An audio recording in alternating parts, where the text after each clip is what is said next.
My name is Kabir and you are watching Clad Prep Adventure of Time, and in today's session of Kar Lo Baat, we would be discussing a crucial topic, that is documents under BNS of 2023। अब यार documents तो काफ़ी ज़्यादा सारे हैं भारतीय न्याय संहिता के अंदर, तो क्या हमको सारे के सारे डॉक्यूमेंट्स रिलेटेड प्रोविजंस पढ़ना है या हमें कुछ बेसिक चीज़ों के बारे में पता होना चाहिए कि क्या चीज़ डॉक्यूमेंट की डेफिनेशन में क्वालिफाई करेगी, क्या चीज़ डॉक्यूमेंट की डेफिनेशन में क्वालिफाई नहीं करेगी। तो लेट्स सी क्या है डॉक्यूमेंट। तो सबसे पहले हम देखते हैं कि इंडियन एविडेंस एक्ट के अंदर भी डॉक्यूमेंट डिफाइंड है और उसकी definition on the same lines ही है, अगर आप समझे तो।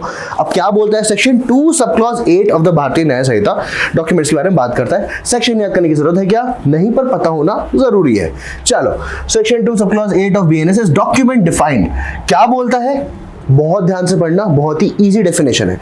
Any matter described upon any substance, कोई भी मैटर किसी भी सब्सटेंस पे अगर आपने डिस्क्राइब कर दिया तो वो डॉक्यूमेंट हो जाएगा। कितनी फनी डेफिनेशन है, मतलब मैं कुछ भी लिख दूं उस जगह पे वो रहे फॉर अ टाइम बीइंग, वो डॉक्यूमेंट हो जाएगा, मतलब किसी भी सब्सटेंस में। फॉर एग्जांपल आपने अगर आप आगरा गए हो या कुतुब मीनार गए हो, ठीक है, आगरा में अपना ताजमहल देखा है, तो आपने देखा होगा कोई ना कोई हिस्टोरिकल मॉन्यूमेंट्स पे आजकल लोग क्या करते हैं, आजकल क्या मतलब काफ़ी टाइम से लोग करे आ रहे हैं इस चीज़ को, वो हमारे मॉन्यूमेंट्स को डिग्रेड करना शुरू कर देता है, ठीक है, अपनी आशिकी निकालते हैं, ठीक है, ए लव्स के लव्स ए, ऐसे ऐसे करके सारी चीज़ें, और दिल बना के तीर मार देते हैं। तो क्या डॉक्यूमेंट हो जाएगी कि वो दीवार? बिल्कुल हाँ, हो जाएगी, क्योंकि any matter described on any substance. So काफी फनी डेफिनेशन है। अगर आप देखो इसमें कोई भी चीज अगर आप इमेजिन करो तो सारी की सारी चीजें डॉक्यूमेंट की डेफिनेशन आएगी। अब कैसे डिस्क्राइब करोगे किसी भी सब्सटेंस पे कोई चीज? बाय लेटर्स, फिगर्स और मार्क्स है। लेटर्स मतलब ABCD क ख ग जब का चलता है, या संस्कृत या कोई भी लैंग्वेज में, हिंदी, इंग्लिश, संस्कृत, जो भी लैंग्वेज में अगर आप लेटर्स लिख दोगे तो वो डॉक्यूमेंट पे आप उस चीज को एक्सप्रेस कर रहे हो, ठीक है। सेकंड दिया है फिगर्स, अगर आप कुछ बना देते हो उस डॉक्यूमेंट मतलब किसी सब्सटेंस के ऊपर, प्लस मार्क्स, अगर आप कोई मार्किंग कर देते हो तो वो भी डॉक्यूमेंट हो जाएगा। जैसे फॉर एग्जांपल पेड़ है, पेड़ में मैंने एक एरो बना दिया और एरो को उस तरह पॉइंट आउट कर दिया, तो क्या पेड़ डॉक्यूमेंट हो जाएगा? आंसर है यस, पेड़ डॉक्यूमेंट हो जाएगा, because any matter described upon any substance. अब any matter described upon any substance, इसमें दो चीजें और आ गई हैं, मतलब basically one and the same thing ही है। इलेक्ट्रॉनिक या डिजिटल मीडिया भी इसमें आ चुका है। अगर आपने इलेक्ट्रॉनिकली भी इस चीज को दे दिया, किसी फॉर एग्जांपल मैंने मैसेज कर दिया, मैंने स्नैप भेज दी और नीचे कैप्शन डाल दिया, या मैंने इंस्टाग्राम की स्टोरी डाल दी और नीचे कैप्शन डाल दिया, या मैंने आपको व्हाट्सएप टेक्स्ट कर दिया, और या फिर फॉर एग्जाम्पल मैंने आपको वॉइस नोट भेज दिया, इन सारे सिनेरियो में क्या है, ये सारी चीजें डॉक्यूमेंट हो जाएंगी।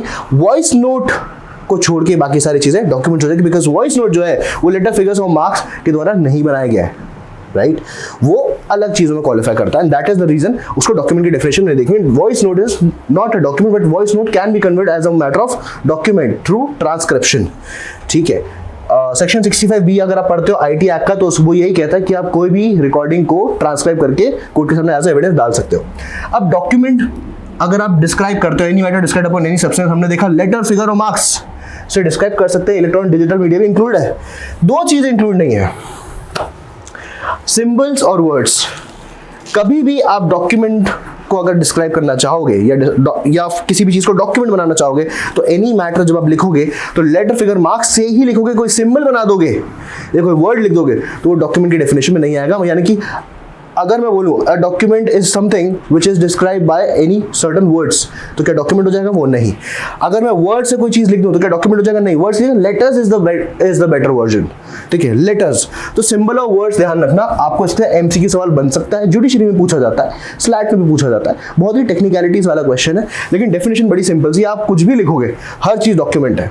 आपकी फॉर एग्जाम्पल आपकी गली है, ठीक है, गली के अंदर एक कार रखी हुई है, कार पे धूल जमी हुई है, आप बात कर रहे थे किसी व्यक्ति से ऑब्वियसली, ठीक है, बात करते करते आपने टहलते टहलते उस धूल लगी हुई कार पे कुछ लिख दिया, फोन नंबर लिख दिया, कोई ड्राइंग बना दी, कोई डायग्राम बना दिया।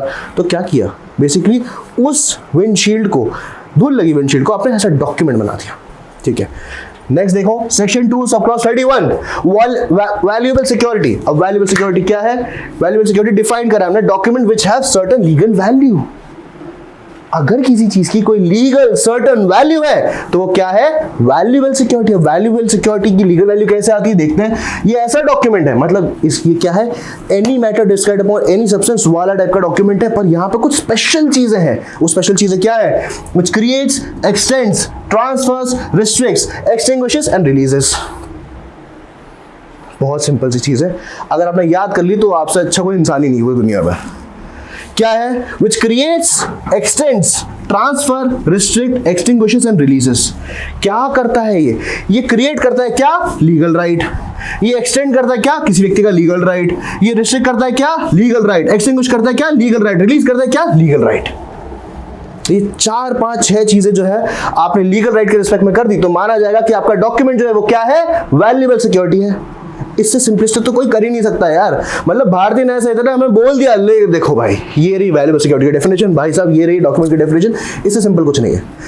आओ और क्या होता है document? Wherein any person acknowledges or waives of any legal liability. अगर कोई व्यक्ति एक्नॉलेज करता है कि भाई मेरी जवाबदारी है, या फिर वेव ऑफ करता है कोई लीगल लायबिलिटी को, वो चीज वो डॉक्यूमेंट भी माना जाएगा, उस टाइप का डॉक्यूमेंट माना जाएगा कि वो क्या है? एक वैल्यूएबल सिक्योरिटी है। बहुत simple. Any matter described upon any substance, और वो जो लीगल राइट या लीगल लायबिलिटी के बारे में बात करता है तो माना जाएगा वो क्या है? Valuable security. तो ये थे हमारे 2 important concept document of valuable security के बारे में।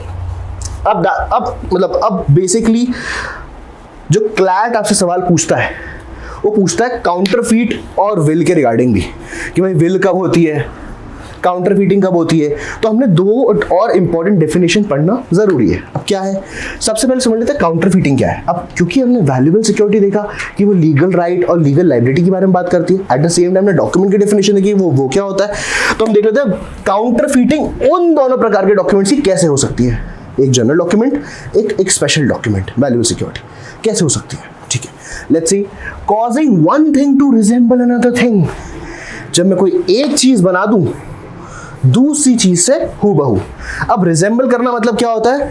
2 चीजें बिल्कुल लुक अलाइक बना दी है मैंने, कि लगना भी तो चाहिए। फॉर एग्जाम्पल मैंने एक बॉटल बनाई और इसके जैसी एक और हूबहू बॉटल बना दी, तो मतलब I have caused this thing to resemble this thing and this thing is not original, original is this only. So मैंने जब कॉपी कर दी, ठीक है, किसी भी चीज की, या मैंने काउंटरफीट कर दिया, तो माना जाएगा कि मैं क्या करना चाह रहा हूं? मैं उस चीज को दूसरी चीज से रिजेंबल कराना चाह रहा हूं, मतलब उसके जैसी हूबहू बनाना चाह रहा हूं, उसकी कॉपी बनाना चाह रहा हूं, उसकी फैसिस्ट स्माइल बनाना चाह रहा हूं, उसकी जेरॉक्स बनाना चाह रहा हूं। सिंपल सी कहानी। अब ये कैसे करते हैं देख लो। Intending by means to practice deception. Basically mens rea की बात हो रही है। यहां तो हमने क्या कर दिया? कॉजिंग वन थिंग बना ही दी, यानी कि एक्टर्स रेस कर दिया। अब हमने क्या देखा बेसिक क्रिमिनल लॉ का एक प्रिंसिपल, कि हम एक्ट से क्या निकालते हैं? इंटेंशन निकालते हैं। तो एक्ट से इंटेंशन निकालेंगे। ये जो एक्ट कर दिया इसके पीछे इंटेंशन क्या था? 2 प्रकार के मीन्स रिया है। लेट्स सी क्या बोलता है। Intending by means to practice deception. मैंने उसको रिजेंबल इसलिए किया ताकि मैं आपके साथ डिफ्रॉड कर सकूं, आपको फ्रॉड कर सकूं, धोखे में रख सकूं, आपको डिसेप्शन कर सकूं, आपसे भूल चूक हो जाए। You have all reason to believe कि यही चीज सत्य है।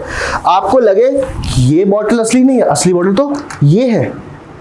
मेरा इंटेंशन आइडियली यही है। ठीक है, ये तो हो गया पहला चीज। सेकंड है knowing it to be likely cause deception. मुझे पता है कि नॉल प्रोबेबिलिटी इससे व्यक्ति डिसीव हो जाएगा। डिसीव हो जाएगा मतलब इससे वो व्यक्ति को लगेगा कि ये चीज ओरिजिनल ही है। नाइकी के कॉपी शूज मिलते ही है मार्केट में। आप देखोगे कि एक शूज है 10 लाख रुपीस का, उसका कॉपी बिक रहा है और किसी को पता ही नहीं चल रहा है क्योंकि इतना अच्छे तरीके से कॉपी करा है। तो क्या करा है? बेसिकली डिसीव करने की कोशिश करा। काउंटरफीटेड डॉक्यूमेंट है, डॉक्यूमेंट है, काउंटरफीटेड प्रोडक्ट है। अब डॉक्यूमेंट कैसे बनता है? एक डॉक्यूमेंट बन गया, उसकी एग्जैक्ट कॉपी बना दिया आपने, दूसरे को क्या लगेगा? और यार यही तो है एग्जैक्ट कॉपी, और वो उस डॉक्यूमेंट को सत्य मान लेगा। यही है, आपको इस चीज की नॉलेज हो, आपका इस चीज का इंटेंशन हो, माना जाएगा आपने काउंटरफीट करी है। अब काउंटरफीट किसकी करी जा सकती है? हमने देखा वैल्यूएबल सिक्योरिटी करी जा सकती है। एक तो जनरल डॉक्यूमेंट की डेफिनेशन हो गई, उसमें एक वैल्यूएबल सिक्योरिटी हो गई, और एक हो गई विल। विल एक प्रकार की वैल्यूएबल सिक्योरिटी तो है। देखते हैं कैसे। Will define it's any testamentary document. अब टेस्टामेंट्री डॉक्यूमेंट क्या होता है? टेस्टामेंट्री डॉक्यूमेंट भाई सिंपल सी बात है। विल क्या करता है? विल वही करता है जो हमने यहां देखा। विल क्रिएट करता है, एक्सटेंड करता है, ट्रांसफर करता है, रिस्ट्रिक्ट करता है, एक्सटिंग्विश करता है, रिलीज करता है लीगल राइट को। समझ रहे हो कि कुल मिला के वो क्रिएट कर देगा, एक्सटेंड कर देगा, ट्रांसफर कर देगा किसी व्यक्ति के हक में लीगल राइट, किसी दूसरे व्यक्ति का हक मार लेगा, एक्सटिंग्विश कर देगा या रिस्ट्रिक्ट कर देगा, या किसी दूसरे व्यक्ति को रिलीज कर देगा कि भाई कोई लायबिलिटी नहीं है आपकी, कोई लीगल राइट आपका नहीं है इस चीज़ पे। तो ये क्या कर रहा है, विल एक प्रकार का क्या होता है, वैल्यूएबल सिक्योरिटी ही होता है। एंड विल को भी क्या किया जा सकता है, काउंटरफीट किया जा सकता है। तो किसी भी वैल्यूएबल सिक्योरिटी के रिगार्डिंग हम काउंटरफीटिंग कर सकते हैं। तो ये था डॉक्यूमेंट अंडर भारतीय न्याय संहिता जो आपको पढ़ना जरूरी है। डॉक्यूमेंट की डेफिनेशन, काउंटरफीटिंग कैसे होती है, वैल्यूएबल सिक्योरिटी क्या होती है एंड विल्स क्या होती है। अगर आपको इसी टाइप के टॉपिक्स कुछ और पढ़ने हैं तो फटाक से मुझे कॉमेंट सेक्शन में बताओ, हम लोग ऐसे ही टॉपिक ऑन डेली बेसिस लाते रहते हैं। Thank you so much guys.